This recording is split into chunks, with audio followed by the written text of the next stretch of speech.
Morning everyone, Jan Hicks. Jan Hicks Creates here. Coming at you today with another stitch with me out on the lanai. So I hope you will join me for a little bit out here. Hopefully, as I always say, I hope the traffic from the highway isn't too bad. If we do get any big trucks or like a police car just went by not too long ago, I will edit that part out. So please forgive me for any of that kind of thing. It is February 22nd, 11:01 a.m. A gorgeous 76 degrees and sunny here in my little corner of Oahu. Just an absolutely gorgeous day. Gorgeous, gorgeous, gorgeous. So, as you can see, I am working on the Quilter's Cottage that I filmed yesterday in my video all about changing colors and fabric.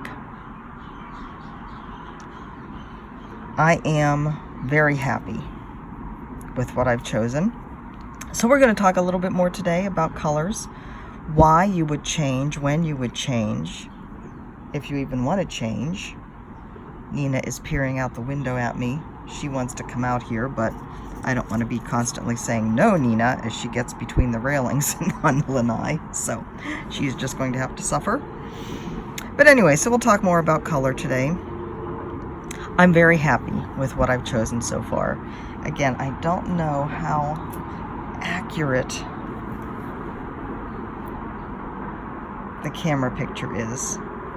The only one I'm not happy with, so I had originally chosen kind of grayish aquas for in the panes of the windows. They were definitely too similar.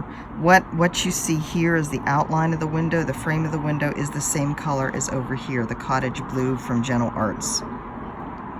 It has quite a bit of color change, so you can see this half of the thread that I used for the frame. It's actually a little bit more grayish green. And so what I had chosen was much too similar for the window panes. Now Cheryl had suggested either a pale yellow or a pale gray. Pale yellow, though, would say that it's kind of a nighttime scene and you have your lights on inside, right? So I knew I didn't want that. I decided to try the gray that I had chosen for the stones in this piece. I think that's too dark. It's too much of a similar tone, a similar value as the frame. So I'm going to get the rest of the house done, the white done over here, and see how it looks. But I'm pretty sure that I'll be taking that out because it's just too similar to the window frame. But everything else I think is looking pretty good. I'm pretty happy with it.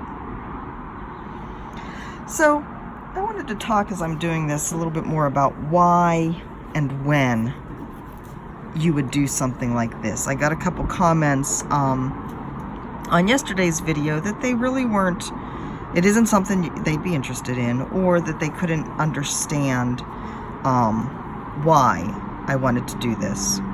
And of course for me, my big why was I just didn't like the colors of the original. Now the original, you may remember, is this.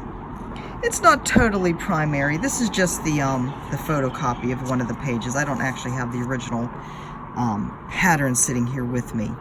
I have it safely stashed upstairs so I can give it away at some point. But it's more primary colors, and to me that says more country, more of a country style than I really care for. So that is the main reason. I also wanted to have something that would coordinate with my other quilter's piece. So that's the other reason.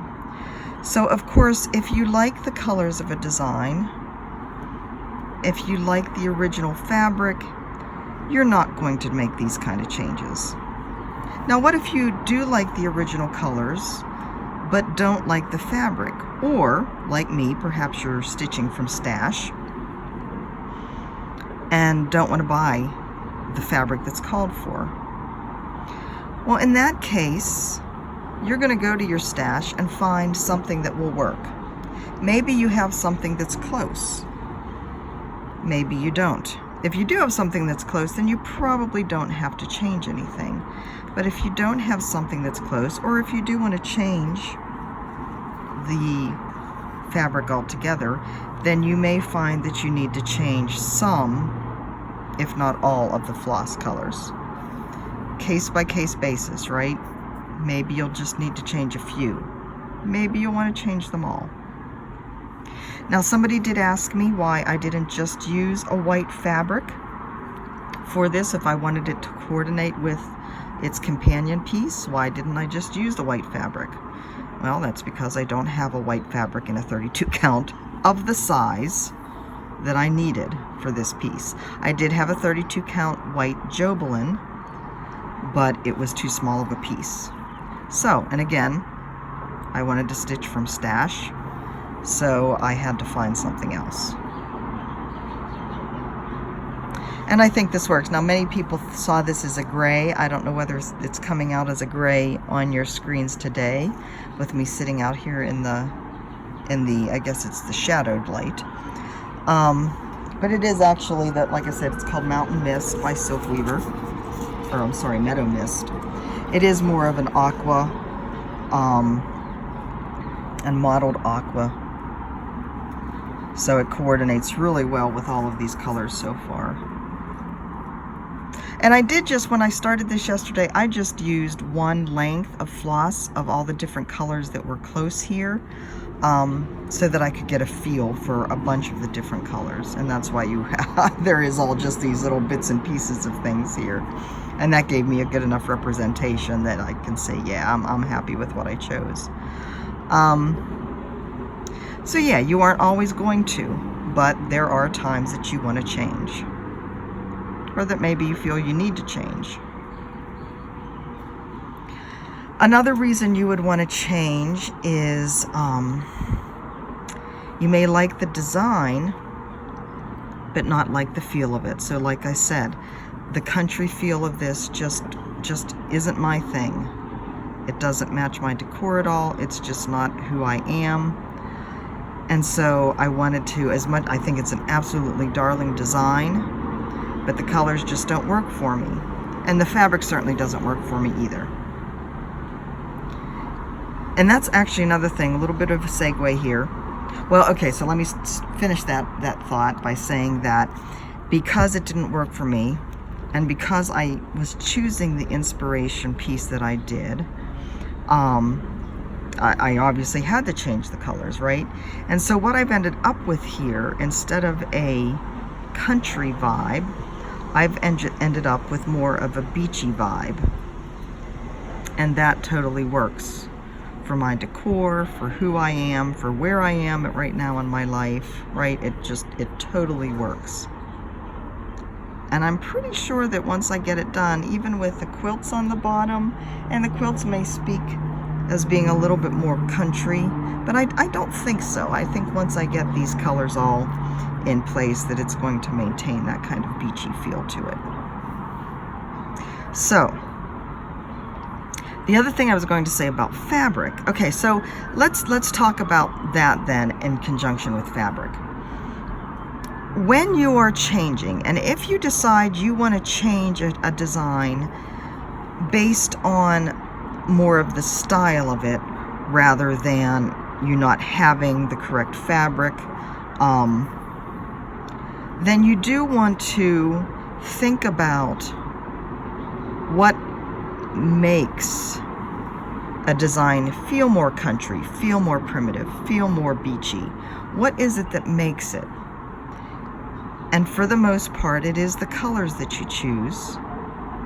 And that does include the fabric.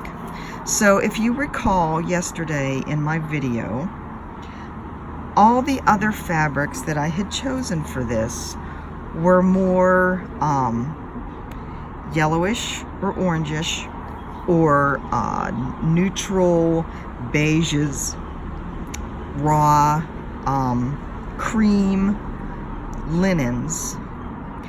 And if you step back and think, like, what do those fabrics say to you? Now, I could have gotten away with with any of them. Any of them looked fantastic with these colors. The lighter, the cream one, definitely could have been sand, as could have been the beige, the kind of neutrally one. But they also say to me more of a primitive style, more of a not necessarily country, but definitely more primitive, samplery, vintage. And so also going with this, and I'm not saying they wouldn't work, I think they would have just given the finished piece a different feel. And that would have been fine. It might have had a more of a, I guess vintage cottage feel. Shabby chic maybe? Although shabby chic says more white, rustic white to me. But you get the idea. It changes the feel of the finished piece. So that's something you want to think about too. Stepping back from what you've chosen for a minute and kind of getting a feel for it rather than the look of it in front of you. Does that make sense? I don't know whether that makes sense. But there is a definite feel to a finished piece that it all comes together. I don't know. I know what I'm saying. So the fabric, the floss, and of course the elements are all what create the feel of the finished piece. But each element is going to skew it in a different direction, in my opinion. And like I said yesterday, I am by no means an expert. And you are going to like what you are going to like. You're going to be comfortable with what you're going to be comfortable with. And you're going to make decisions based on your current style, your current life situation, you know, all of the above, right? And there will be decisions that you make that you decide that doesn't work and I have to change it. And that's fine too. Because this isn't a science that, you know, if the experiment fails, then everything is lost. This is just painting with fibers and fabric. And it can be changed easily. So I thought I would show you a little bit of where I got my inspiration from. So, and that is Pinterest. So you have a feel for what you want to do. But how do you pick a palette? How do you know what colors will work and what won't? Believe me, I didn't go into my other piece, my Wish Upon a Star. That's the appropriate name of what I call my Quilter star piece. I didn't go into that knowing what palette I wanted to use. I relied on Pinterest. So let me get rid of this cat hair first. And pull out my handy dandy iPad and get to the right place, because it never stays in the right place. And yes, I don't use Pinterest all the time, but I do have a lot saved here. All right, as you can see, I was doing some searches on quilt patterns, and I don't remember what I searched on. It might have been quilts with turquoise or star quilts with turquoise, and I found some absolutely gorgeous samples. But this is the one, when I saw this, I said, yes, that is the palette I want to use. So I brought out my piece too. So this was my inspiration piece. I knew I wanted to keep the turquoise, and I wanted the turquoise to have a prominent role in my piece because that is my favorite color. I knew I didn't want as many of the oranges, but I could morph that into coral. The touches of black I definitely want because it's the black that I think really makes this pop. and then the pinks and the paler blues and turquoises and the pop of lime green.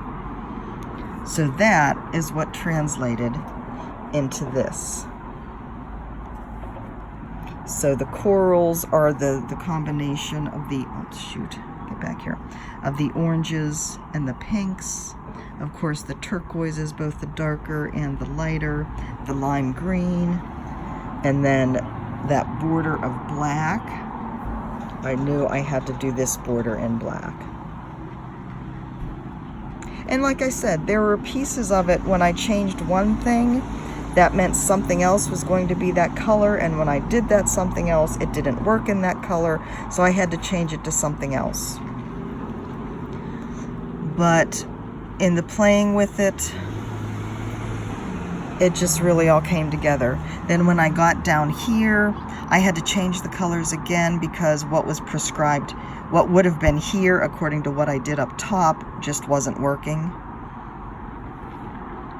But in the end, thrilled. And so that is the inspiration piece for that. So also, set that down so it doesn't go sliding away.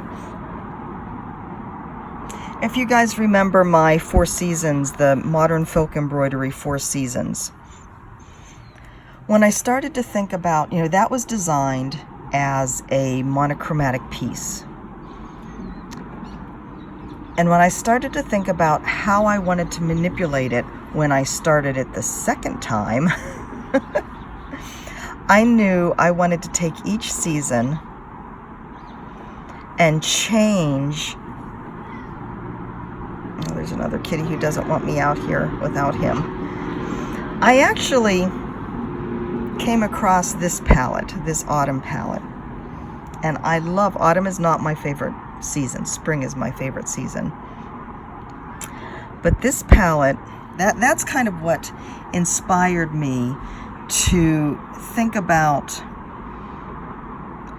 changing each season, kind of using this as a base, but going softer, more pastel in the spring, brighter and more saturated in the summer, and then jewel tone with these in the autumn, in the fall. So I started looking at other palettes as well, searching on winter palettes,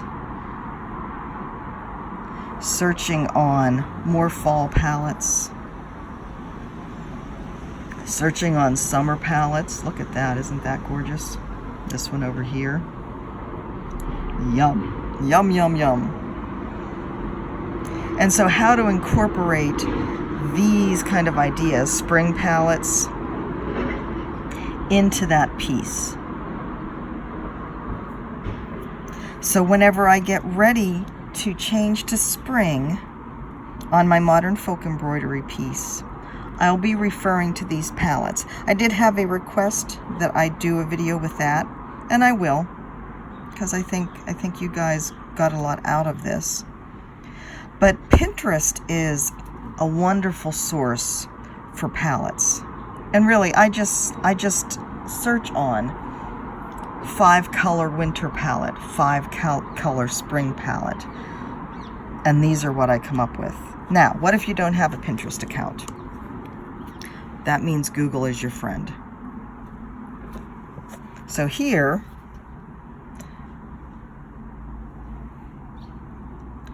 autumn palette with 5 colors. Search.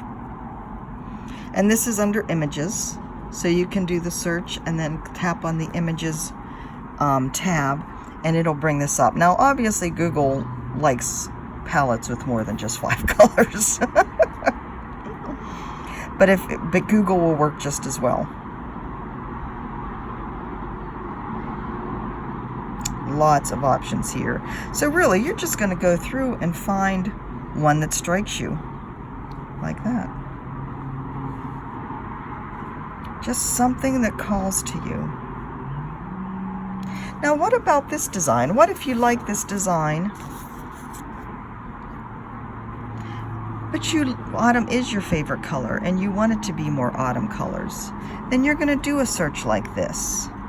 And you're going to find one that has more colors. Here's one with 10.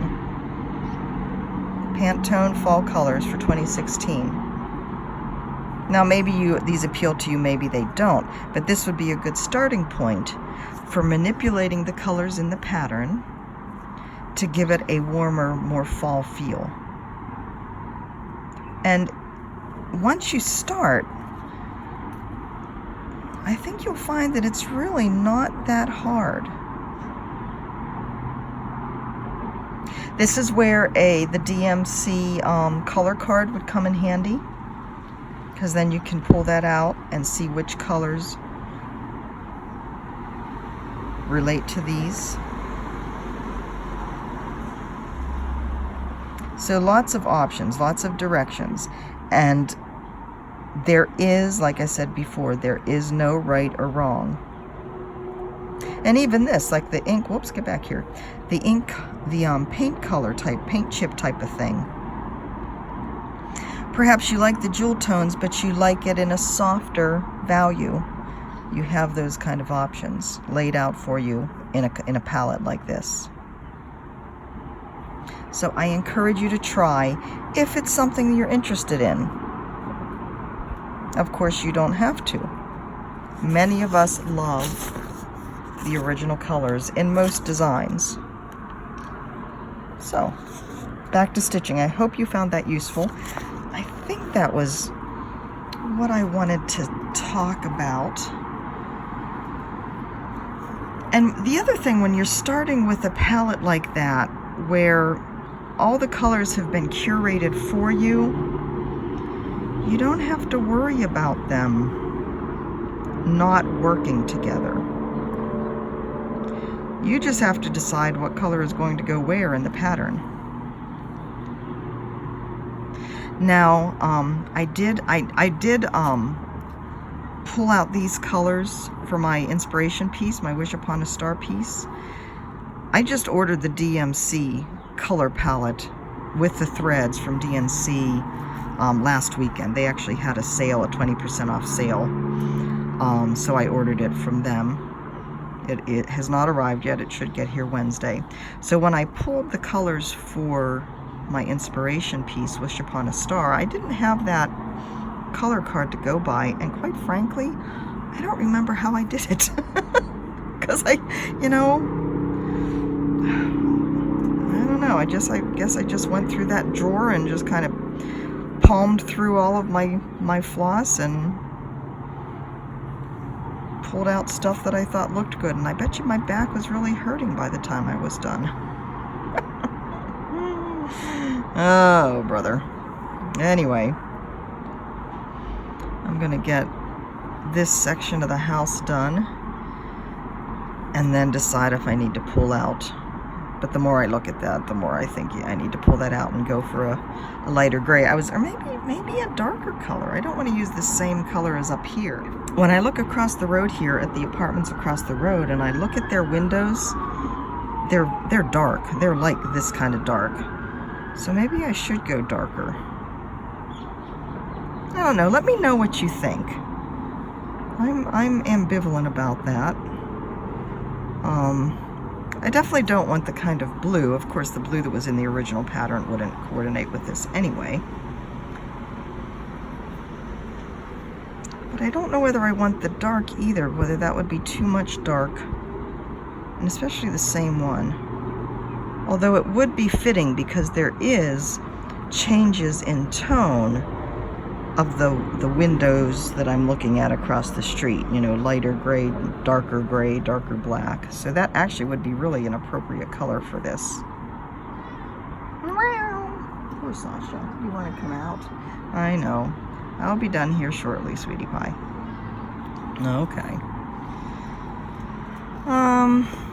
So let's see. I'm going on a half hour. I won't go too much longer. Sasha says, yeah, get your butt in here. My food bowl's empty. So I did want to share with you, though, something else. Not a moment of, well, a moment of joy brought on by my younger son. So my younger son is the one who we sent him to a school for to learn how to create digital video games, to do the design work for video games. And as soon as he left, he decided he didn't want to do that,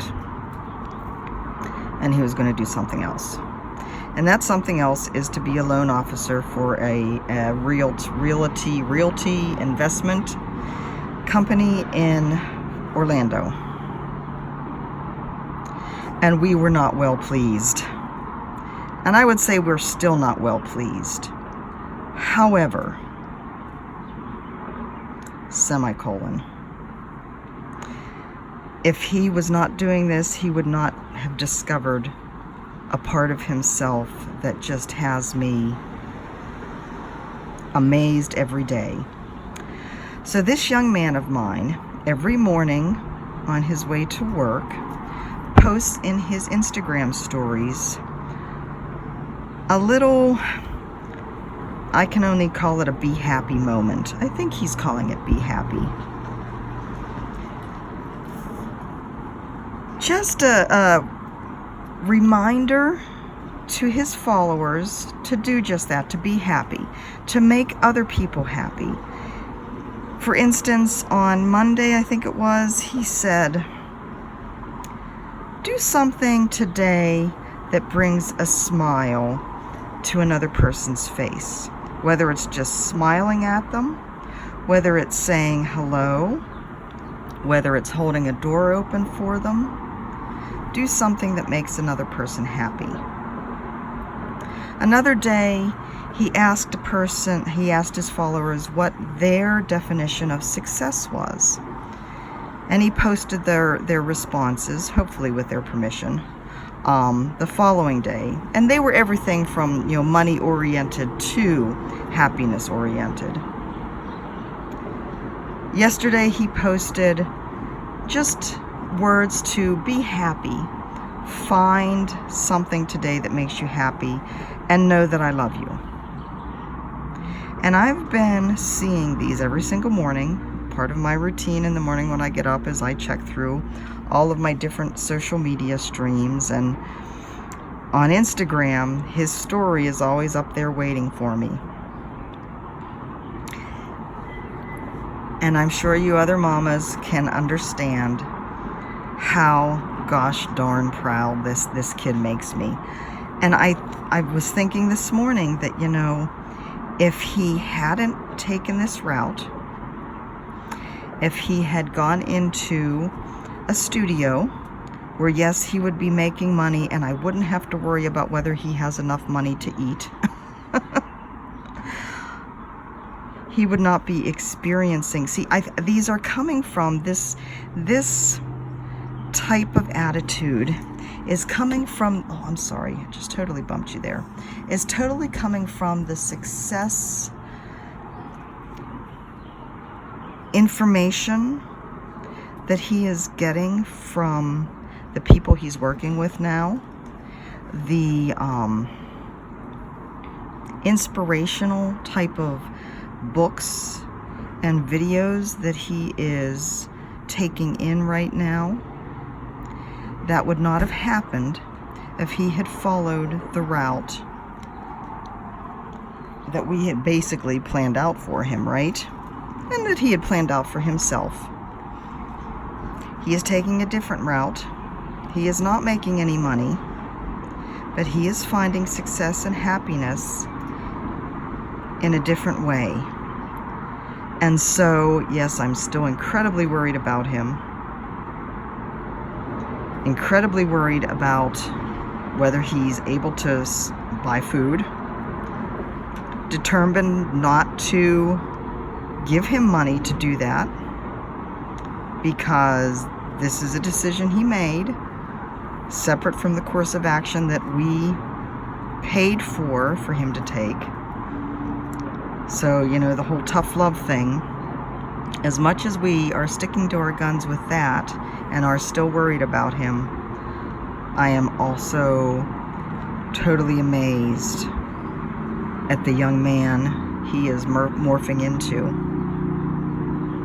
And I've told him this every single morning, how proud I am of him. And I think he appreciates that, even if he probably would appreciate some money too. It's tough being a parent. Oh my God. And you think that, you know, once you get them through high school and they're college and they're out on their own, that, oh, they'll be making a living now and you can breathe a little easier and worry a little less. God, when does that happen? Not yet, right? But I am also just kind of amazed that we're kind of channeling each other on this road to joy, this ode to joy, if you will. That he is sharing the same types of moments that I am. I have no words. It's just amazing to me. The other thing that's amazing on a lighter note, oh, I think the garbage truck is coming. I better hurry. Got an email from my mother-in-law. My father-in-law is still a big unknown. Still more tests. I think the latest is he has to go to a GI doctor. His heart's fine. His lungs are fine. They're going to be having him swallow a pill cam to check out his GI tract, because they do think that